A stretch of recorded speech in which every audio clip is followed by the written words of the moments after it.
tous, j'espère que vous allez bien. Je me suis dit que je ferais une vidéo en rentrant, pardon, parce que cette semaine, il s'est quand même passé pas mal de choses. Après, ça va pas être une liste exhaustive, hein, parce que c'est vraiment passé pas mal de choses un peu partout. Mais je vais commencer par Castaner et son opération de com sur C8. L'opération de propagande dans une salle de classe avec des enfants de 8 à 12 ans. Je trouve ça.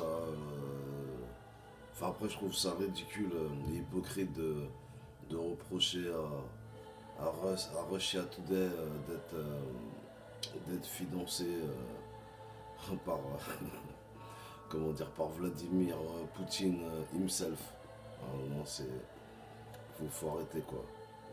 Nos médias servent la soupe à nos politiques, donc les leçons de morale à d'autres et les leçons d'éthique à d'autres. Donc ouais, Castaner va comme à son habitude minimiser le nombre des participants, le nombre de manifestants, comment dire, sur le nombre des blessés, c'était pareil. Comment dire, sur les. Enfin, de toute façon, c'était à gerber. J'ai pas pu tout regarder, j'ai pas pu m'infliger ça. Bon, sinon, après, on a eu Macron premier qui allait au CRIF, remuer la queue et criminaliser juste une opinion, hein, juste criminaliser l'antisionisme et lié à l'antisémitisme primaire, quoi. C'est fou, quoi. Donc on n'aura même plus le droit de constater ce qui se passe en Palestine occupée et ce qui se passe par rapport à la France qui est sous domination quand tu vois ça.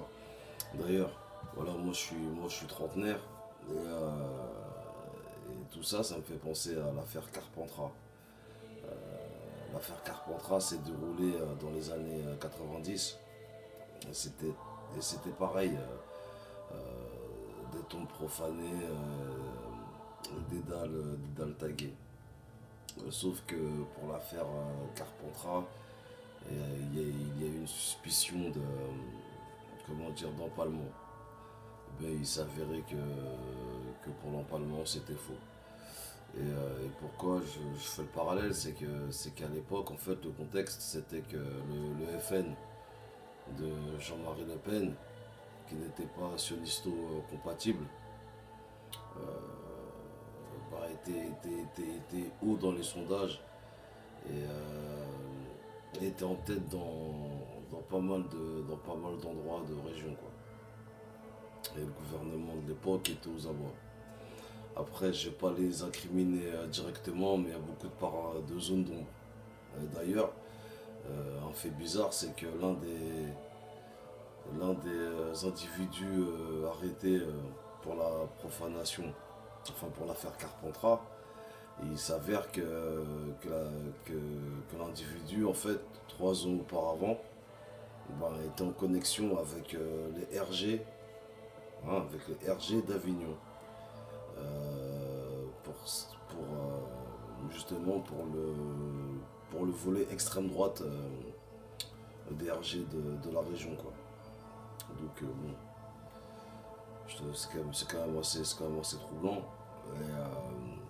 et je trouve qu'il y a un parallèle entre ces deux affaires, parce que par rapport au mouvement Gilets jaunes, ils ont fait la technique du pourrissement avec les Black Blocs et les policiers infiltrés.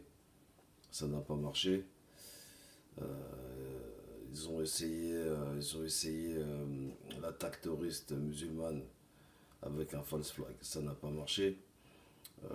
Ils ont essayé de monter les gens les uns contre les autres. Ça n'a pas marché. Ouais, ils ont essayé de nous récupérer avec des faux leaders infiltrés. Ça n'a pas marché. Donc là, ils ont sorti la dernière carte, hein, la carte antisémitisme. La carte qui fait que la conversation après, elle est finie, quoi. Et, et du coup, en faisant ça, comment dire, bah, il crée de l'antisémitisme. Il crée de l'antisémitisme. Et le parallèle, il est simple, parce que le gouvernement est en difficulté, il perd la main. Bah, comme le gouvernement de l'époque pour l'affaire Carpentras. Et il y a ça qui se passe. Et directement après, t'as comment dire, t'as Macron premier qui va faire son show au CRIF, quoi. Donc bon, voilà. Sinon, à part ça, oui. Euh, j'étais en train de lire un article sur le net, sur le site des moutons enragés. Et en fait, j'ai eu un article où même l'ex-directeur du FMI, hein, du Fonds monétaire international, euh, bon, le FMI qui n'est pas une organisation caritative, hein, c'est les partisans de l'échange de matières premières contre de l'argent, déjà contre une enveloppe ridicule comparé aux matières premières, et en sachant pertinemment que cet argent-là va mal être redistribué derrière. Donc, enfin bon, bref. L'ex-directeur du FMI euh, trouvait ça inadmissible que les banquiers responsables et les traders, toutes les personnes responsables de la crise de 2008, qu'il n'y en ait eu aucune qui, qui ait eu affaire à la justice, quoi. En fait, c'est le peuple qui a souffert. On n'a qu'à voir l'exemple de la Grèce ou même aux États-Unis, parce que ça, ils ne nous le montrent pas. Ils montrent que le côté show business et tout, mais il y a des endroits où il y a des coins de ville laissés à l'abandon parce que les gens ne pouvaient pas payer comment dire, leur crédit, et il y a des pans de ville qui sont clairement à l'abandon. C'est fou, quoi. Il y a des coins de ville fantômes, quoi. Donc tous ces traders et ces banquiers qui sont fait d'argent sur la misère des gens en vendant des produits toxiques, il n'y a eu aucune personne qui a été en prison, en sachant que Sarkozy et l'Europe ont débloqué pas loin de 1000 milliards, je crois, euh, pour renflouer les banques. Ça, faut le savoir. Donc voilà. Et sinon, pour ceux qui savent, comment dire, qui comprennent l'anglais, euh, il y a eu un YouTuber qui s'appelle Matt Watson qui a fait une enquête sur les réseaux pédophiles sur YouTube. En fait, il a découvert que sous certaines vidéos dites innocentes, où on voit des enfants à moitié nus, tout ça, en fait, se créer une communauté, en fait. Et par rapport aux algorithmes de YouTube, bah, ces pervers pédocriminels, en fait, bah, pouvaient se connecter plus facilement, faire une communauté plus facile et pouvoir échanger des données. Et je vous laisse imaginer quel genre de données, beaucoup plus facilement. Voilà. Et aussi, il a même vu que des vidéos portant, comment dire, avec des commentaires plus que tendancieux en dessous, bah, était quand même rémunéré grâce à la publicité, quoi. Enfin, les personnes qui mettaient ces vidéos, en gros, les vidéos étaient monétisées, voilà, c'est ça que je voulais dire. Malgré que des commentaires étaient complètement ignobles, hein, parce que quand des mecs de de n'importe quel âge sous une vidéo d'une gamine de 9 ans disent qu'elle est trop mignonne, qu'ils aimeraient bien faire des trucs avec. Je trouve ça, je trouve ça vraiment à vomir.